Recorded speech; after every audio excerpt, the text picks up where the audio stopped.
Hello, Rama Pupoda. Hope all are in good health, feeling great, wonderful, happy, having a relaxed life. Now, let's go to chapter 33 2.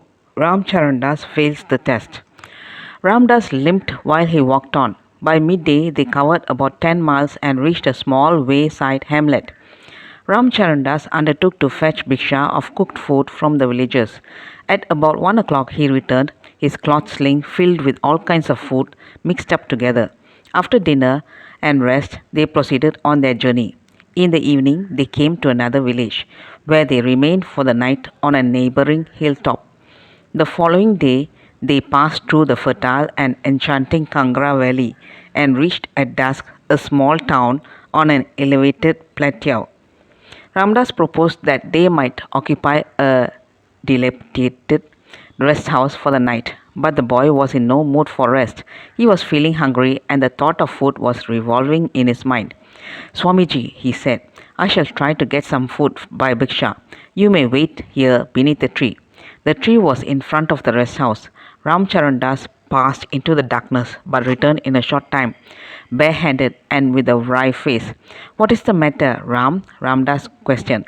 I approached two houses, he replied ruefully. I got, instead of bhiksha, reproaches and scolding of a very virulent type. And at one place, a young man of the house, mistaking me for a prowling thief, pursued me with a stout stick in his hand. I raced for very life and am here. His graphic narration made Ramdas burst into laughter. Consider Ram, the scoldings and the offer of blows from the stout stick are also bhiksha. You received the former, but why did you refuse to accept the latter? The more precious of the two, Ramdas remarked humorously. Your wit is out of place, Swamiji, he said, not relishing the way in which Ramdas expressed things. I am hungry and I must have something to eat. I shall not be balked. I am off again. And he disappeared once more. In half an hour he was back. This time his face indicated fright, coupled with a sense of relief at escape from an unpleasant scrape. Ramcharandas was a simple boy, frank and outspoken. Swamiji, he recounted, two narrow shaves. Soon after I left you, some knocking about brought me to a fully crowded house, and in the front room, over a fire, I saw rotis being prepared. I rushed into the room where a pile of rotis were set beside the fire.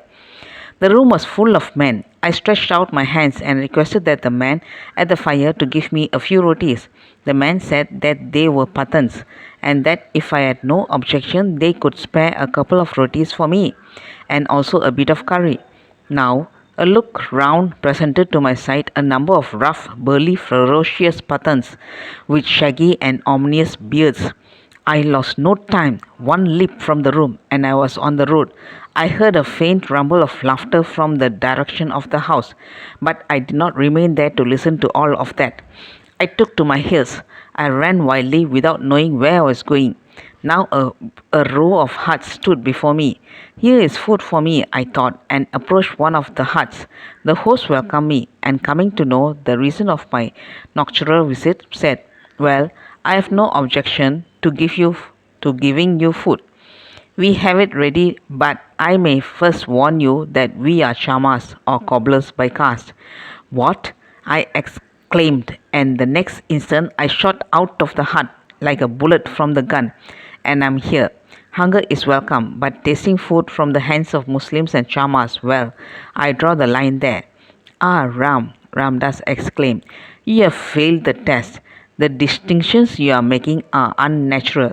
You are out for universal vision and still you adhere to this ignorance born prejudice. The Muslim and the Chama ought to be the beloved Ram for you. Is he not dwelling in all? You are right, he agreed, but to rise above the sense of differentiation is very hard. Look at the way how I was fooled by it.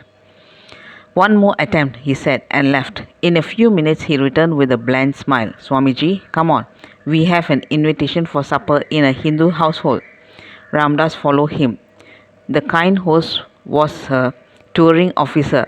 After meals they rested on the veranda and early at daybreak took their departure. By noon, they arrived at Kangra.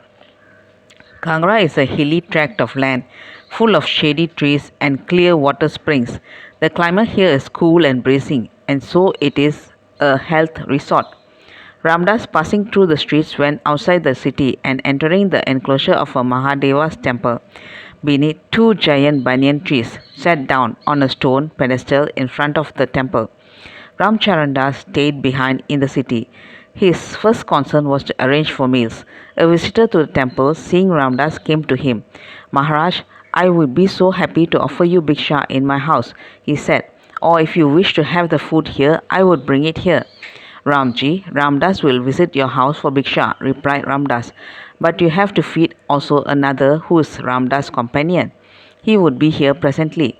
All right, Maharaj, I shall come here to fetch you both at exactly 12, he said and returned to the city. Soon after this, Ramcharandas turned up. He informed Ramdas with great delight that after some knocking about, he had at last procured an invitation for dinner for two from a pious old mother in the city.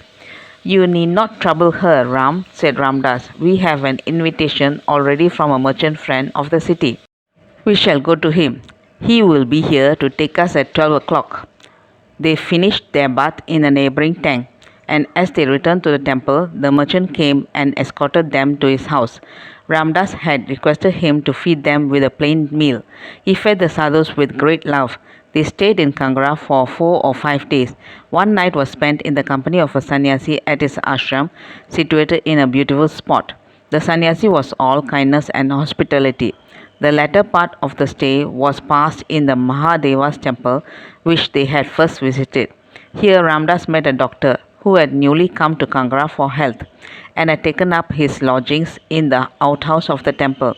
He was extremely kind to Ramdas. He told Ramdas the stories of his extensive travels in Europe. He had visited England, France, Germany, and other countries in Europe. He was a well-read man. In the course of his talks, he remembered the writings of Emil Swedenborg, the Swedish philosopher. Swedenborg, the Swede, he related, when he saw so much misery in the world, once said with great vehemence, if I could only find that arch-tyrant God who created so much misery in the world, I would strangle him to death. What do you think of this? He asked. If Ramdas were there when he said so, he would have taken the philosopher's hands up to his own throat and urged him to strangle himself, because the misery he sees in the world is of his own making. When Ramdas' departure from Kangra approached, the doctor pressed on Ramdas a couple of rupees for expenses on the way. Ramdas declined the offer with thanks, but when it was presented to Ramcharandas, he accepted the gift in spite of Ramdas' remonstrances.